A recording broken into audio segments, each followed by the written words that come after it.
Hello, this video is going to look at really an important part of what you do for the office, or what you will do for the office, and that is keeping the calendar and making appointments. So a part of your position will be to make all of the appointments that we have here at the Welcome Center. So I don't know how much experience you have or whether you have used the calendar function that we have with our email, but the way I get to it is I just open up my email and then go to this little icon here, click on that, and then I can go right to Gmail.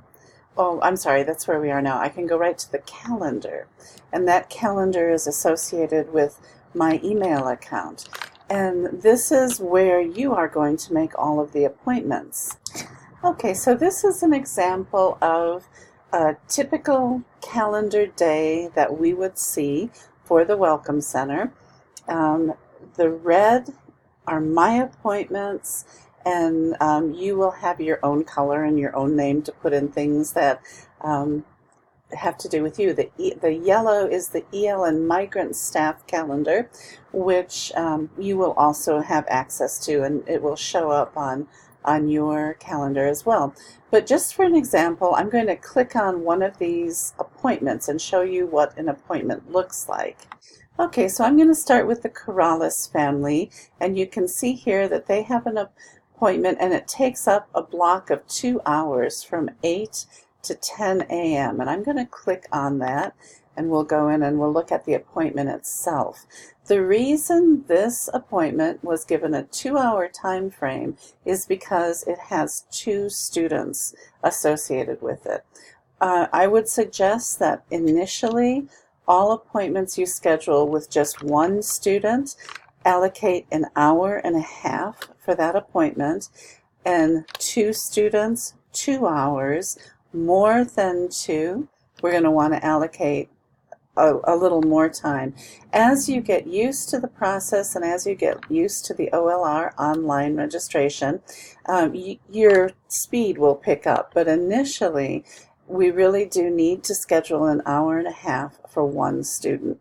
About the quickest that it will ever get with 1 student will be an hour, but an hour and a half will give you a little bit of leeway.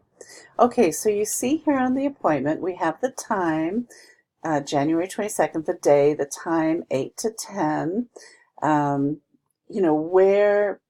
This is where not all that important, but what is important is the info that we put down here. So we want to put as much information as we can without putting too much information that is just taking too much time to make the appointment.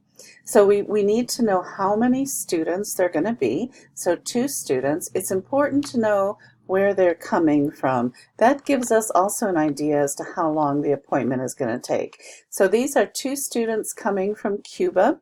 So that would let us know that they are probably 2 students that have not been in U.S. schools before. No English. That's assumed that they're not going to speak a lot of English.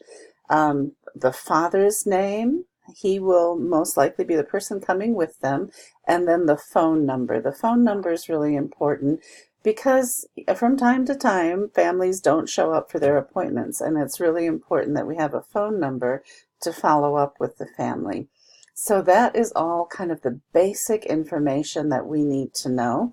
And then you're going to add guests. And you'll see here that Samara made the appointment, so she's the organizer. I am invited, and Suyapa is invited. Those 2, myself and Suyapa, will be invited to every appointment. You will always be there. If you made the appointment, you'll always be there as the organizer. Suyapa is the migrant recruiter from admin, and so we loop her in on every appointment, and she comes to the ones that she can, and she does an interview with the family to find out if they qualify for migrant services. So that's really important that she is looped in. We also frequently loop in a lady from the health department, Omega Barsonis, and she will often come and interview the family and talk to them about health and nutrition. Now, at the appointment, you might find that the family needs the support of WIC or SNAP, or maybe the community liaisons here at the health department, or immunizations. All of that we do once the family is here, and that does not need to be notated in the appointment that is made. So that is the nuts and bolts of making appointments. I will try to, every Monday, we try to meet, myself and the family liaison, to talk about the schedule for the week.